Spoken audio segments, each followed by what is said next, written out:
जी। अब डेवलपमेंट के दौरान ना हमारे उसमें न्यूरल फोल्ड्स होते हैं और न्यूरोपोर बनते हैं। सही है? लाइक ये अर्ली स्टेज है डेवलपमेंट की एक फ़ीटस के, और उसमें आप देखो तो ये 1 मंथ से पहले की कहानी है।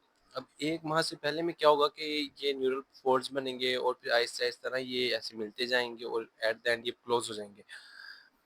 इसे कहेंगे कॉर्डल न्यूरोपोर, ये अपने पास आ गया। सॉरी, क्रेनियल न्यूरोपोर है, ये कॉर्डल न्यूरोपोर है। अब सीन ये है कि ये जो चौथा चौथा हफ्ता होता है ना, उसके एंड पे ये दोनों बंद हो जाते हैं।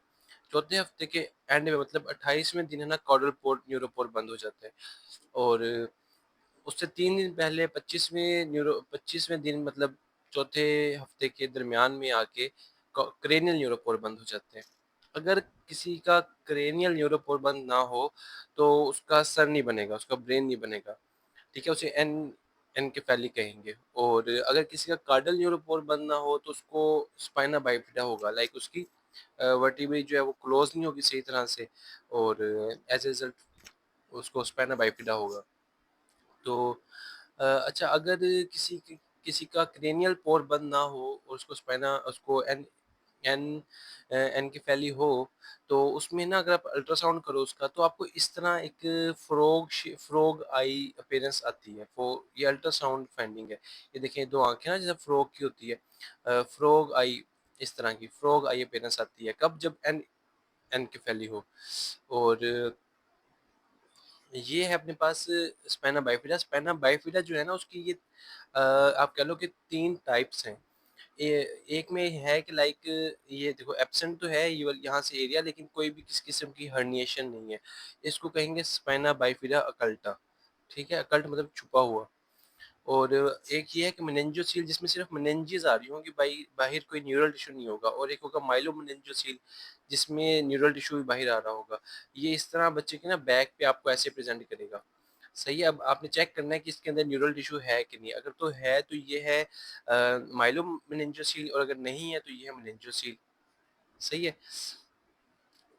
अच्छा, एक दफ़ा इसे देख लेते हैं पहले। अब हमारे पास आ गया कि न्यूरल ट्यूब डिफेक्ट क्या है, स्पाइना बाइफिडा। और न्यूरोपोर्स अगर 4th वीक पे फ्यूज नहीं होंगे तो क्या होगा कि इनकी फैली होगी।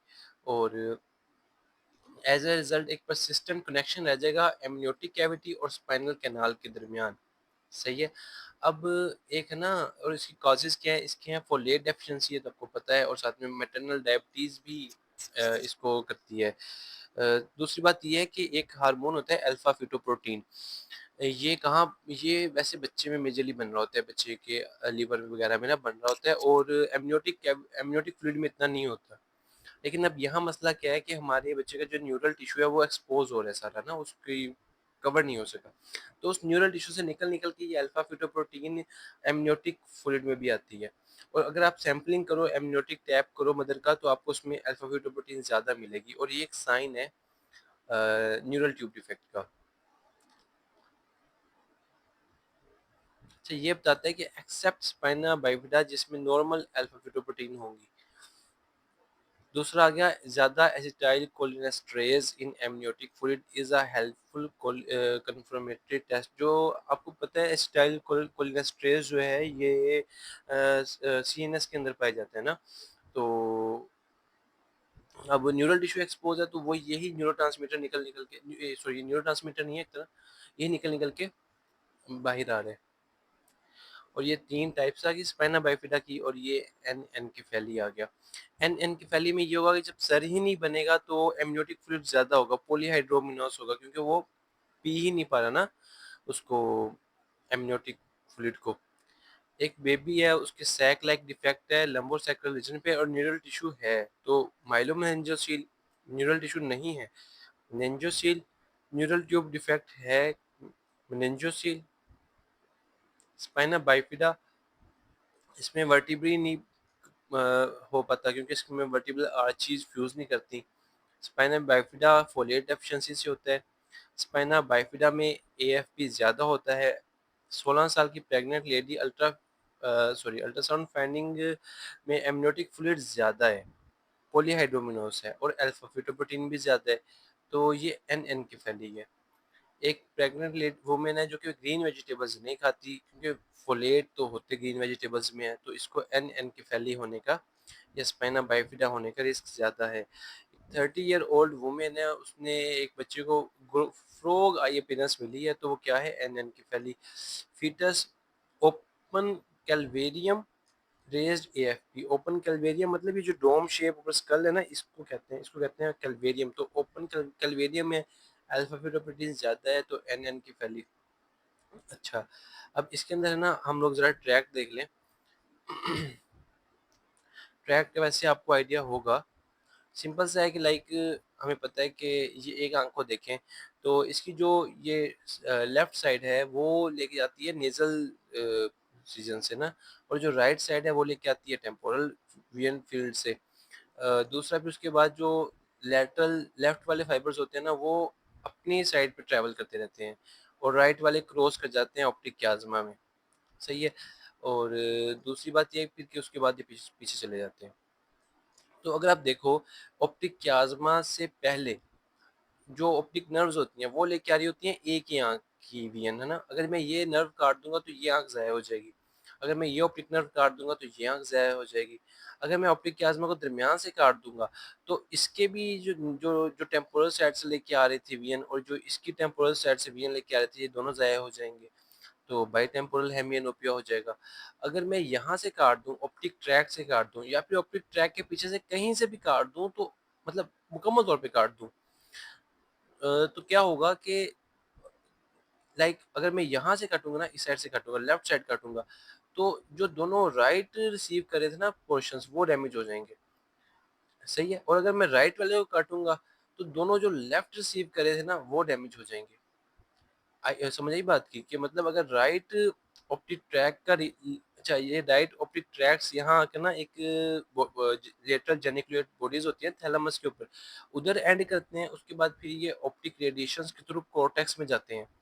तो भला आपका ये ऑप्टिक ट्रैक डैमेज हो, भला जेनिकुलेट बॉडी डैमेज हो, या ऑप्टिक रेडिएशन मुकम्मल तौर पर डैमेज हो, या कोर्टेक्स मुकम्मल तौर पे उस साइड की डैमेज हो, तो उससे ऑपोजिट साइड की आपको विजन नहीं आएगी दोनों आंखों में।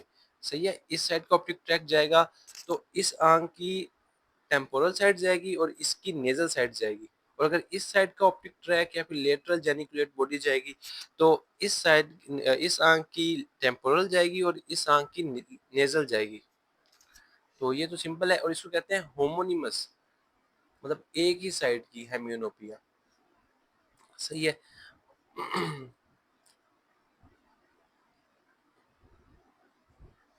अच्छा, एक बात मैंने आपको दिखानी है, ये है ना वैसे काम बाद में आएगी। ये देखें, ये पड़े हैं ऑप्टिक ट्रैक्ट, ये हम लोगों ने ना ऐसे सेक्शन लिए, लाइक ऑलमोस्ट मिड से करके ना, यहाँ से करके ऐसे सेक्शन लिए। तो उसमें आप देखो तो आपको ये लेटरल वेंट्रिकल और ये थर्ड वेंट्रिकल नज़र आ रहा है। तो मैं दिखाना ये चाहता हूँ कि ये देखें, ये ट्रैक रन करने ना बैक साइड पे, ये टेम्पोरल रीजन्स है, तो ये आगे ऑप्टिक ट्रैक्स, और ये आ गया कैप्सूल, इंटरनल कैप्सूल। तो इंटरनल कैप्सूल तो आपको याद ही होगा कि कोर्टिकोस्पाइनल ट्रैक्ट के तमाम फाइबर्स इंटरनल कैप्सूल में जाते हैं, पोस्टीरियर उसके एंड में, और फिर नीचे जाते हैं। तो ये आगे एक एमसीक्यू आएगा।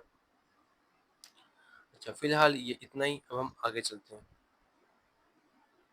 ये देखो, अगर ऑप्टिक ट्रैक की लियन होगी राइट की, तो लेफ्ट होमोनिमस हेमियोनोपिया होगा। अगर लेफ्ट ऑप्टिक ट्रैक जाएगा तो राइट होमोनिमस हेमियोनोपिया होगा, राइट गया तो left homonymous, left geniculate body की तो मतलब तब भी राइट होमोनिमस हेमियोनोपिया होगा। राइट लेटरल जेनिकुलेट बॉडी, जो लेटरल इधर आगे शायद आएगा, जो लेटरल जेनिकुलेट बॉडीज होती है ना, वो आई के लिए होती हैं, और जो मीडियल जेनिकुलेट बॉडीज होती हैं वो हेयरिंग के लिए होती हैं। आगे आएगा ये चीज़। अच्छा, तो होमोनिमस हेमी एनोपिया के लिए ऑप्टिक ट्रैक्ट उड़ जाए, या जेनिकुलेट बॉडी उड़ जाए, या फिर मुकम्मल तौर पे उस साइड के ऑप्टिक रेडिएशंस उड़ जाएं। होमोनिमस हेमी एनोपिया हो और मैकुलर स्पेरिंग हो, तो ये विजुअल कॉर्टेक्स की वजह से होगी। उसकी वजह ये है कि इसकी वजह फ़िलहाल मुझे याद नहीं है। लेकिन ये बात है कि लाइक अगर अगर अगर कोर्टेक्स में डैमेज होगा ना, तो हेमियोनोपिया तो होगा, लेकिन साथ में इतना एरिया, मैकुलर एरिया स्पेयर होगा। आई गेस ये दोनों तरफ से इसकी आ रही है, तो इसकी रीज़न मुझे याद नहीं है इस टाइम। लेकिन लाइक सही है, जो वीएन फील्ड जा रहा है उसमें इतना एरिया स्पेयर हो जाएगा, मैकुलर एरिया। तो ये सेरेब्रल, अच्छा, बाइटेम्पोरल हेमियोनोपिया में ऑप्टिक क्याज्मा जाएगा। Patient can't see the left temporal and right nasal fields. Left temporal और राइट नेजल, तो मतलब इसके राइट साइड का हेमी ऑप्टिक ट्रैक गया है। बाइटेम्पोरल विजन लॉस अगर हुई है तो पिट्यूटरी ट्यूमर है। Hemiplegia on left side, hemiplegia on left side, motor neuron lesion plus homonymous hemianopia. ये चीज मैंने आपको दिखानी थी कि देखें, वो कह रहे हैं कि फोर ब्रेन का कि वो आंसर उसने फोर ब्रेन दी है। मोटर न्यूरॉन लियन है, मोटर न्यूरॉन ठीक है, मानते हैं कि फोर ब्रेन के अंदर होता है। Cerebral cortex, primary motor area वहां पड़ा होता है, हमें पता है। होमोनिमस हेमियोनोपिया क्यों हो रहा है? या तो ऑप्टिक ट्रैक्ट उधर से उधर, ऑप्टिक ट्रैक्ट तो पीछे चला गया, ऑप्टिक ट्रैक्ट डैमेज हो रहा हो, जेनिकुलेट बॉडी डैमेज हो रही हो, कोई ऐसा सीन नहीं है। तो यहाँ पता नहीं फोर ब्रेन का आंसर कैसे बनता है, अगर आपको पता चले तो आपने मुझे बताना है। मेरे हिसाब से ना, ज़्यादा करीब जो मैंने सर्च किया तो उसमें ये है कि लाइक जो इंटरनल कैप्सूल का मसला बन सकता है, लाइक उस एरिया के करीब करीब, क्योंकि इंटरनल कैप्सूल जो हमने देखा था उसी उसमें से वो सारा कोर्टिकोस्पाइनल ट्रैक भी जा रहा है, और उसके बिल्कुल पास हमने देखा था कि वो अम, ये भी पड़ा है, ऑप्टिक ट्रैक्ट भी पड़ा है। सही है। तो लाइक दोनों चीज़ें करीब पड़ी हैं, तो मोस्ट प्रोबेबली वो है। लेकिन चलें, बुक में ही है इधर। फ्रंटल लोब का ट्यूमर था और उसने ऑप्टिक ट्रैक को भी इफेक्ट किया और होमोनिमस हेमियोनोपिया हो गया। तो लाइक ये पता नहीं, मुझे इसका आइडिया नहीं है, आपने मुझे इसको अगर हो तो आपने क्लियर कर देना है। अभी के लिए इतना ही।